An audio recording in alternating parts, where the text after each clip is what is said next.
Time now for sports on 104.7 The Cave. Here's Ned Reynolds. Mike, the intern, Ned Reynolds, on a lightning-filled Wednesday morning. Kind of got Ned a little scared coming in this morning. Well, I looked at the radar and it said the rain would be very light here for a little while, so it was going to move on. That's for now. It'll come back later. Yeah, and the temperature drop is coming. I know you're not looking forward to that, but I am. All right, now that we got the weather conversation out of the way, how did the first round of the playoffs turn out for baseball? Well, we had some interesting ball games. The Texas Rangers, who are a very good baseball team, went into Florida and blanked the Tampa Bay Rays 4-0. I contend, of course, there's no way to prove this. It's intangible, but the crowd at the Trop, that's what they call Tropicana Field in St. Petersburg, which is in its waning years, it'll be replaced by 2028, was the smallest in Major League Baseball postseason since 1919. That's over 100 years. At under 20,000, 19,000 and some odd change.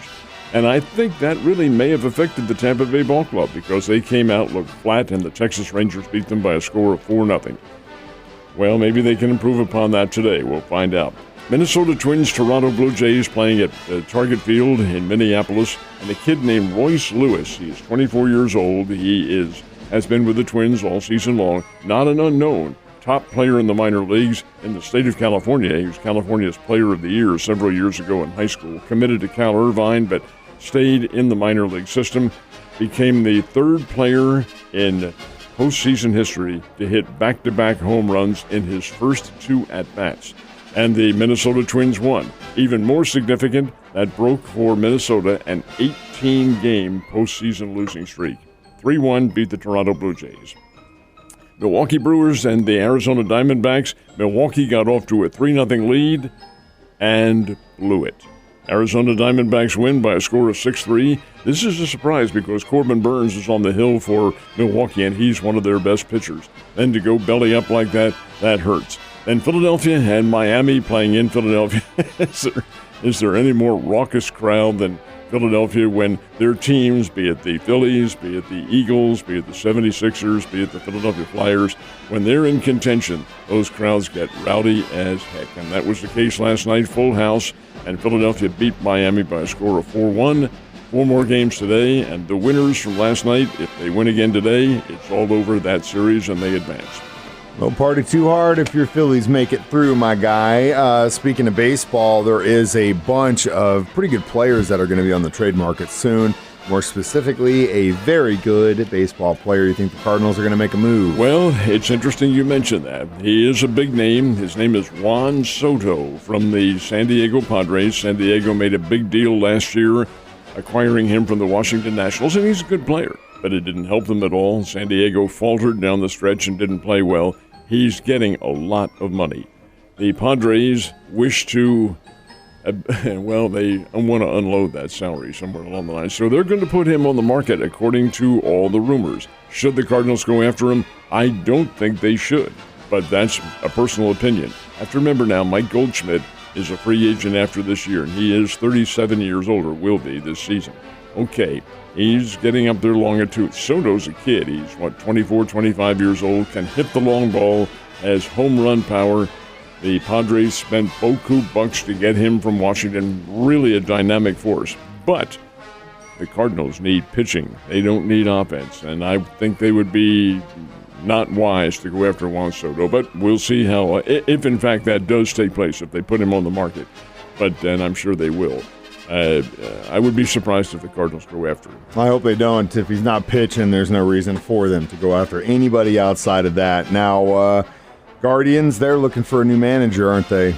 They are indeed. It was no surprise that Terry Francona decided to step down. He had hinted at this all season long. He's only 64 years old, but he has had health issues, and he has been managing in the major leagues for a long time. Had the Philadelphia Phillies for 3 years in the late 1990s. He had 7 seasons with the Boston Red Sox and won 2 World Series titles with them. And for the last 11 years in Cleveland with Indians first and now the Cleveland Guardians second. And he is loved in Cleveland. But the health issues have to be looked at. He has several grandkids who he wants to be with. So, yeah, Terry Francona said, hey, this is it. I'm out of there and probably will not manage again. So I know you came in on Monday pretty downtrodden because you hadn't really picked a lot of great games over the weekend. Do we even really want to talk about the odds going into this one? And never give up. Never give up. Hell no. Keep giving away that money. I got to tell you about this one, too, because what comes into a primary focus for Missouri fans is Missouri. And the University of Missouri is playing LSU this week. So, well, let's see what the odds are on this one. So I went to the source, and Mike, the source said the Tigers by 6.5. Well, that's a hell of a big help. They're both named the Tigers. So which one are you talking about? What kind of brilliance is this? Anyway, further research showed that it was LSU that is favored by 6.5. Don't buy that one at all. Missouri is capable of giving the Bayou Bengals from Louisiana a very tough time. Alabama and Texas A&M. That's a big one in the Southeastern Conference. Alabama goes into College Station as a 2.5-point pick. Pretty shaky. Another one is Ole Miss and Arkansas. They are playing this weekend, and Ole Miss is a 1.5-point favorite over the Razorbacks. The Red River Shootout, they don't call it that anymore because they don't like to use the term shootout, but Oklahoma and Texas. They play every year. Conference members, of course, and will be again going to the Southeastern Conference. They are, in fact, playing at the Cotton Bowl in Dallas, the old Cotton Bowl. Oklahoma, a 6-point favorite over Texas. I'm a little bit surprised. And then the one that, here's a suggestion from the old man, not that it's going to work out, there are no guarantees, but Coach Prime's team, Colorado, plays Arizona State out in Tempe, Arizona. The Golden Buffs, Colorado, a 4.5-point favorite. Give the points and go with Colorado. I think they run the Sun Devils right out of the ballpark, but we'll see what happens. You never know. And you might want to take all that with a grain of salt because Ned didn't do so or good. Or a grain of pepper, or one or the other. Well, hey, I'm excited. Now I actually got the date right. My Wildcats taking on the Cowboys at Oklahoma State. That should be a pretty good Friday night game. It will be. Guess who's going to be watching that one? All right, now that we talked about college, let's talk about the pros for a second. The Chiefs are in Minnesota to take on the Vikings. Chiefs are favored. How much? 5.5.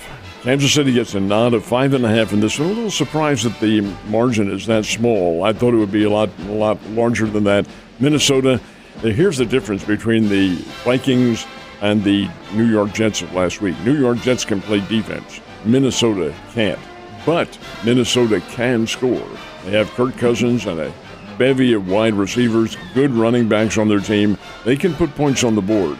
And Kansas City has shown a penchant for giving up those points. However, 5.5 points, give the points and go with Kansas City in this one. I think the Chiefs win it big. They have learned their lesson last week. You can't take your foot off the pedal with anybody. No, you can't in the National Football League. That's why they say any given Sunday. So the Bears are actually going to be away this weekend or at home? They're home. Okay, so they're at home, and they are facing a very good nationally ranked team, aren't they? Well, not only are they nationally ranked, but North Dakota State is the 9-time reigning champions. Folks, this is 9 times that North Dakota State's Bison from Fargo have won the title in the 12 years that they've been Division I AA. You talk about owning a league, and last year they didn't win it, but they were the runner-up to South Dakota State, which is the reigning national champions.